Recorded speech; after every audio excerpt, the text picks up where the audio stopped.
Hello and welcome to yet another very important video कि भाई कुछ ही दिन बाकी है नीट में एंड सबको डर लगता है। मुझे भी काफ़ी ज़्यादा लगता था and definitely I am sure कि आपको भी लगता होगा।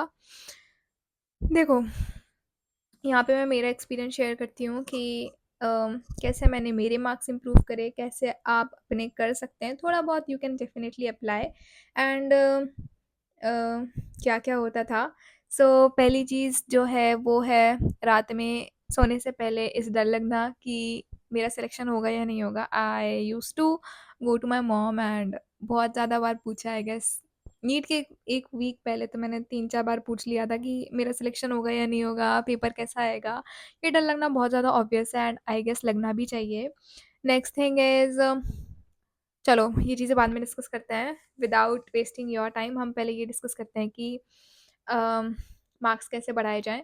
पहली चीज़ जो आपको जान लेनी चाहिए कि हर वो बच्चा जो सेलेक्ट हो रहा है उसके भी मार्क्स कम आ सकते हैं एंड आते हैं एंड उसने मेहनत करके वहाँ पे गया है। तो I was one of them. I being an average student, मेरे भी मॉक टेस्ट वगैरह में 470, 450, 510, 520 ये रेंज हुआ करती थी एंड इट्स नॉट लाइक कि मुझे ऐसा लगता था कि मेरा सिलेक्शन नहीं होगा या मुझे ऐसा लगता था हो ही जाएगा। इट्स ऑलवेज बिटवीन दिस और दैट। तो nobody is sure except that 600 वाला चाइल्ड जिसको पता होता है कि मेरा सिलेक्शन हो जाएगा। तो अम, जैसे पेपर जो मैं देकर आती थी तो उसमें घर आके जो हम मार्क्स कैलकुलेट करते थे, वो पेपर एनालाइज करने के बाद हमें पता होता है कि ये पेपर टफ है, तो इसलिए मेरे इस वजह से कम है या मैंने बबल मिस्टेक करी है या फिर ये क्वेश्चन को मैं गलत पढ़ ली या गलत समझ ली या फिर ये लाइन मैंने कभी पढ़ी ही नहीं। तो it's all depend on us कि हम हमारा पेपर कैसे एनालाइज कर रहे हैं। What used to be with me कि मेरे से सिली मिस्टेक्स काफ़ी ज़्यादा होती थी। लाइक हर पेपर में अप्रॉक्सिमेटली 10 टू 12 आ जाती थी। भाई, बाय गॉड्स ग्रेस नीट के पेपर में ऐसा कुछ नहीं हुआ। वही मैं बताती हूँ कि कैसे खुद को सुधारना है एंड आखिरी के कुछ मंथ में ही हम सुधार पाते हैं जब हमारे स्टडी आवर्स 10, 12, 13, 14 इतने इंक्रीज़ हो जाते हैं, ऑटोमेटिकली इंक्रीज़ हो जाते हैं। पहली चीज़ तो याद रखनी है कि हमें पीवाईक्यू फिर से लगाना है। डज़न्ट मैटर आपने पीवाईक्यू के क्वेश्चंस कितनी बार मॉक टेस्ट में देख लिए हैं, कितनी बार घर पे सॉल्व कर लिए हैं, कितनी बार हमारे टीचर्स ने हमसे पूछ लिए हैं, बट एट दिस मोमेंट आपको फिर से लगाने हैं एंड ऐसे नहीं कि सिर्फ सॉल्व करके रख दिया, नहीं। हर एक क्वेश्चन जो आपसे नहीं बन रहा है, हर एक क्वेश्चन जो आपको समझ में नहीं आया है, हर एक क्वेश्चन जो गलत हुआ है, उसका एनालिसिस करेक्ट वे में आपके पास इस टाइम पे होना चाहिए। इट्स नॉट लाइक कि आप ढूँढ रहे हो, नहीं। If you talk about inorganic, तो आपकी इनऑर्गेनिक अगर उसमें से गलत हो रही है तो कहाँ से गलत हो रही है। लाइक पी ब्लॉक गलत हो रहा है तो पी ब्लॉक में कहाँ से गलत हो रहा है। वेदर इट्स द रिएक्शन और द थ्योरी वाला कंसेप्ट या फिर बॉइलिंग पॉइंट, मेल्टिंग पॉइंट से अगर कोई क्वेश्चन गलत हो रहा है, तो जो भी चीज़ गलत हो रही है, जैसे मान लो थर्मल स्टेबिलिटी की कोई चीज़ गलत हो रही है, तो आपके पास थर्मल स्टेबिलिटी का कॉन्सेप्ट आपको फिर से पढ़ना है। दिस डिपिक्ट्स तो पीवाईक्यू अगर आप 2019 से लेके 2023 तक फिर से सॉल्व कर लोगे, 5% अप्रॉक्सिमेटली चीज़ें आपकी हो जाएँगी। दूसरी चीज़ जो है वो आपका है कंसंट्रेशन के साथ रीड करना। भाई सबसे ज़्यादा इम्पोर्टेंट है। हम फिज़िकली यहाँ पे होते हैं लेकिन मेंटली यहाँ पे नहीं होते हैं। I am speaking a bit faster but मैं थोड़ा-सा टाइम वेस्ट करना नहीं चाहती हूँ। मेरा भी मेरा तो क्या है, आपका नहीं करना चाहती हूँ। कुछ चीज़ें बताती हूँ जो आपको याद रखनी है। कंसंट्रेशन के साथ रीड करना। हम फिज़िकली यहाँ पे होते हैं, मेंटली कहीं और। मेरे साथ भी होता था। लाइक मैं क्लास में सुन रही हूँ एंड सर कुछ पढ़ाकर चले गए एंड मुझे थोड़ी देर बाद रियलाइज़ेशन होता है कि भाई ये मुझे कुछ समझ में नहीं आया। अभी भी होता है, पहले भी होता था, बट ये पॉइंट आ चुका है कि आपको ये चीज़ें नहीं करनी है। ऐसा होना काफ़ी ज़्यादा नॉर्मल है। तो जैसे कि आप अगर सुबह पढ़ रहे हैं तो डिसाइड कि आप मान लीजिए एंडोक्राइन पढ़ रहे हैं। जैसे मेरा एंडोक्राइन बहुत वीक था, तो एंडोक्राइन पढ़ रहे हैं आप सुबह के टाइम में, जब भी आपको अच्छा लगे, तो यू हैव डिसाइडेड कि मैं इसको 45 मिनट्स में कंप्लीट करूँगा। तो वो आपका 1 घंटे से ज़्यादा नहीं लेना चाहिए एट एनी कॉस्ट। 45 मिनट्स से लेके 50 मिनट्स, 55 मिनट्स इतना चल जाता है, इससे ज़्यादा नहीं। अगर इससे ज़्यादा लग रहा है, इसका मतलब कि आप एक पैराग्राफ पढ़ने के बाद 2 या 3 मिनट के लिए कहीं और मेंटली चले जा रहे हैं। इस मोमेंट पे आपको सिर्फ़ और सिर्फ़ रीड करना है without lifting up even your neck. बहुत कंसंट्रेशन चाहिए।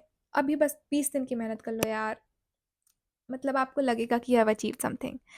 You will feel proud in yourself. Like मुझे इतना ही न ऐसे बहुत ज़्यादा पहले लगता था कि यार डॉक्टर बन जाऊँगी तो ये करूँगी, वो करूँगी, बट अभी ऐसा लगता है कि ठीक है, अचीव हो गया, इट्स ओके, बट ऐसा अंदर ही अंदर वो प्राउड वाली फीलिंग है। वो जो बूम बूम वाली फीलिंग बाहर से रहती है, वो इतनी ज़्यादा नहीं आती है जितनी हम प्रिपरेशन के टाइम पे हमको फ़ील होती है। सो येस, आपको अच्छा लगेगा। जैसे दूसरी चीज़ जो आप अपनी गलतियों पे ध्यान देंगे और मार्क्स बढ़ जाएँगे, वो ये है जैसे कि अगर आप कोई चैप्टर पढ़ रहे हैं, जैसे मान लीजिए मेरा एड्रिनल ग्लैंड एंडोक्राइन में वीक था, रिसेप्टर्स वाला पार्ट वीक था, तो आप जब चैप्टर में उस चीज़ के अक्रॉस आएँगे, तो आपको वो चीज़ बहुत ज़्यादा ध्यान से पढ़नी है। बहुत ज़्यादा ध्यान से कैसे, लाइक जैसे कभी कोई क्वेश्चन आया होगा एड्रिनल ग्लैंड से जिसमें ग्लूकोनियोजेनेसिस, ग्लाइकोजिनोलाइसिस ये सब लिखा होगा and I was totally confused. मतलब होता है ना कि हम इसको अटेम्प्ट ही नहीं करना चाहते हैं क्योंकि गलत लगता है हमको। जैसे मान लो प्लेसेंटल मैमल्स आ गया और ऑस्ट्रेलियन मार्सुपियल्स आ गया, ऐसे ही कुछ था इवोल्यूशन वाले चैप्टर में।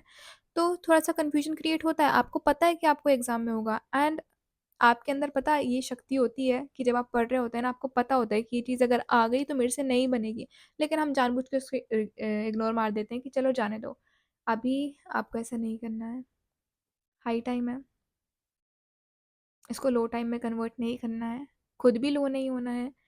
जब भी आप वो चीज़ देखें कि ये गलत हो सकती है, उसको बहुत ज़्यादा ध्यान से पढ़ें। तीसरी चीज़ लास्ट है जो सबसे ज़्यादा इम्पोर्टेंट है, सेक्शन बी। जब भी मैं पढ़ाई करती थी, मैं खुद से हमेशा कहती थी, हर टेस्ट में देने से पहले कहती थी, भाई कुछ भी गलत हो जाए, सेक्शन बी का कोई क्वेश्चन गलत नहीं होना चाहिए। 120 marks for an average student, chemistry, zoology and botany, I am not talking about physics क्योंकि वो भाई अपना-अपना होता है। मेरे हिसाब से getting 101 in physics is more than enough. मैं बहुत खुश हूँ अपने जीवन में उस मार्क्स से।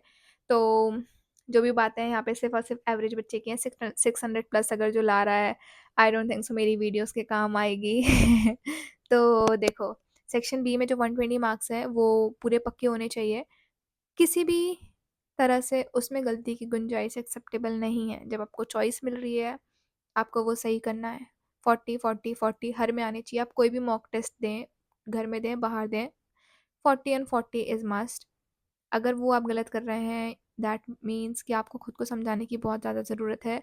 हर बार जब आप टेस्ट देने जाएँ, आप खुद से प्रॉमिस करें कि अब तो मैं गलती नहीं करूँगा एंड बबल मिस्टेक नहीं होनी चाहिए। कैसे नहीं होनी चाहिए? बहुत लोग कहते हैं कि नहीं होनी चाहिए, मॉक टेस्ट में भी हो जाती है, वहाँ पे भी हो जाती है एंड एक बबल मिस्टेक से आप 5 नंबर पीछे जाते हैं। प्रोबेबली मेरा एक फ्रेंड है and he did one bubble mistake, तो he is not he is now not in a government medical college. Definitely he is in government private medical college, but एक कॉलेज तो चला गया ना गवर्नमेंट वाला, सो एक रिग्रेट रह जाता है।